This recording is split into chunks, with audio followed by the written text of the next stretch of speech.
आज का जो हमारा प्रश्न है वो है कि जोड़ के जो रिक्त स्थान होते हैं कुछ अलग ही प्रश्न होते हैं। जैसे कि अभी आप लोगों को मैं यहाँ पर लिख के बता रहा हूँ। एक प्रश्न लेते हैं, क्वेश्चन 1, प्रश्न 1, 5637, ठीक है, और प्लस 343 बराबर 343 धन। अब देखिए यहाँ पर मैं खाली स्थान छोड़ दिया। देखिए ये जो प्रश्न है कि इस तरह के प्रश्न को हम लोग कैसे हल करें। देखिए ऊपर में जो प्रश्न है 5637 और 343। अब देखिए बराबर 343 है, प्लस यहाँ पर खाली स्थान आ गया। अब इस तरह के प्रश्न को कैसे बनाएंगे, इस टाइप के क्वेश्चन को? तो सिंपल है। यहाँ देखिए ध्यान से आप लोग वीडियो को देखते रहिए, आप लोग आराम से इसको समझ सकते हैं और बना भी सकते हैं। तो यहाँ देख रहे हैं आप लोग 343 लिखा हुआ है, ठीक है। तो ये जो प्रश्न है उसमें देखिए 343 कहाँ पर है, यहाँ पर है ना 343। अब देखिए कौन सा प्रश्न हमें लिखना बाकी है, इसमें से कौन सा बच गया। देखिए स्क्रीन में 5637। तो इसको हम लोग करेंगे क्या, जो यहाँ पर खाली डिब्बा बचा हुआ है उस पर हमें इसको फिल करना है, यानी कि उसमें हमें भर देना है। तो देखिए यहाँ पर हम इसको भर देते हैं 5637, ठीक है। ये हो गया हमारा पहला क्वेश्चन कंप्लीट। देखिए इस तरह के और भी अलग अलग प्रश्न भी हम लोग लेंगे और हल करेंगे, समझेंगे, सीखेंगे। तो वीडियो में बने रहिए।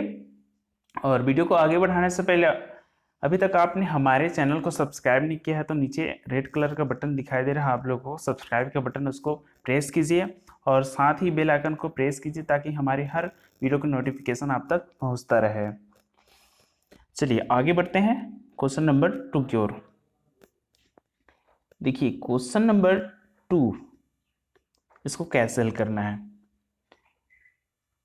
2375 प्लस 0 बराबर, अब देखिए यहां पर ले लिए ये प्रश्न को। अब देखिए ये जो प्रश्न है 2375 धन 0, अब इसको हमें जोड़ना है ये दोनों को। और आप लोग जान रहे हैं कि किसी भी संख्या को किसी भी संख्या के साथ जोड़ते हैं, शून्य को किसी भी संख्या के साथ जोड़ते हैं तो उतना ही आता है। जैसे कि 0 को 2375 के साथ जोड़ेंगे तो कितना आएगा, 2375 ही आएगा। तो इसको हमें ये जो खाली स्थान है इसमें हमें लिख देना है 2375, ये हो गया। देखिए और अगला प्रश्न लेते हैं, तीसरा प्रश्न। देखिए तीसरा प्रश्न हम लोग लेते हैं 7800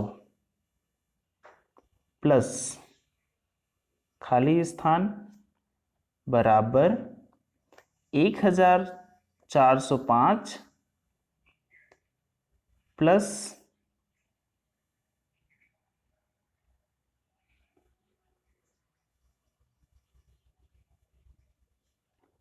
7800। अब देखिए यहाँ पर हमें सोचना है कि ये जो खाली स्थान है इसमें क्या आ सकता है और क्या इसमें संख्या लिखा हुआ है।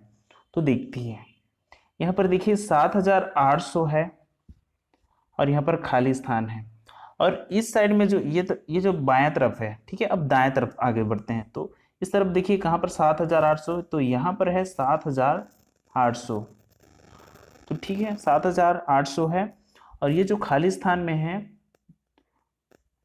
खाली है तो उसमें क्या आ सकता है। देखिए 1405 जो है इसमें एक तरफ नहीं लिखा है। अगर हम लोग खाली स्थान में 1405 को अगर लिख लेते हैं तो दोनों पक्ष क्या हो जाएगा, बराबर हो जाएगा। और दोनों पक्ष बराबर हो गया मतलब हमारा आंसर सही है। तो इसको हम लोग लिख लेते हैं 1405। ठीक है, तो ये हो गया हमारा तीसरा प्रश्न भी सॉल्व। तो आगे बढ़ते हैं नेक्स्ट क्वेश्चन की ओर। हमारा चौथा प्रश्न, देखिए ये प्रश्न थोड़ा सा डिफरेंट है, थोड़ा अलग है। देखिए इसको भी हम लोग कैसे हल करते हैं। 1153 धन कोष्टक 7341 धन 119 कोष्टक बंद बराबर। यहाँ पर कोष्टक देता हूँ, यहाँ पर खाली डिब्बा छोड़ दे रहा हूँ, प्लस 7341 धन 119। ये हो गया हमारा प्रश्न रेडी। अब देखते हैं इस प्रश्न में। देखिए ये जो प्रश्न है इसमें दोनों पक्ष को हमें बराबर करना है। ठीक है, अब ध्यान देने वाली बात यह है कि इसमें कौन सी संख्या जो छूटा हुआ है और उसको लिखेंगे तो ये पूरा हो सकता है। तो देखते रहिए वीडियो को ध्यान से। देखिए 1153 और 7341 और 119, तो इसमें से देखिए ध्यान से कि कौन सी संख्या छूटा हुआ है जिसको हमें लिखने से ये प्रश्न जो है पूरा हो जाएगा और दोनों पक्ष बराबर हो जाएगा। ध्यान से देखिए अब बाएं पक्ष में पूरा प्रश्न है और दाएं पक्ष में अनकम्प्लीट है, पूरा नहीं है। तो चलिए उसको तुलना करते हैं। देखिए 7341 है इस तरफ, तो इस तरफ है, और इस तरफ 119 है, तो इस तरफ देखिए 119 है। अब बताइए कौन सी संख्या छूटा हुआ है? 1153 छूटा हुआ है, तो इसको हमें क्या करना है, खाली स्थान में लिखना है, इससे दोनों पक्ष बराबर हो जाएंगे। तो 1153 को हम लोग यहाँ पर लिख लिए, तो दोनों पक्ष क्या हो गए, बराबर हो गए, तो ये हमारा कंप्लीट हो गया।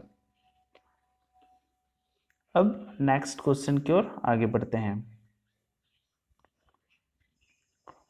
देखिए 479 प्लस कोष्टक फिर 10 कोष्टक बंद बराबर कोष्टक 479 प्लस 2711 कोष्टक बंद प्लस 10, ये हो गया। अब देखिए इस प्रश्न को हमें हल करना है। तो सबसे पहले देखिए दोनों पक्ष को हम लोग तुलना करेंगे, उसके बाद हमें पता चल जाएगा कि कौन सी संख्या को हमें लिखना है। तो चलिए तुलना करके देखते हैं। देखिए 479 है, तो आप लोग देखिए कि दूसरा पक्ष में 479 है या नहीं, 479 है। अब देखिए 2711 है उस पक्ष में, नहीं है। अब देखिए 10 है इस साइड में भी 10 है, तो कौन से संख्या छूटा हुआ है, 2711। तो 2711 को हम लोग क्या करेंगे, ये जो खाली स्थान में है इसको लिख लेना है 2711। तो ये हो गया हमारा प्रश्न, ये भी कंप्लीट। तो इसी तरह से आप लोगों को इस तरह के जो प्रश्न होते हैं आप लोगों को बनाना है, हल करना है। तो उम्मीद करता हूँ आप लोगों को समझ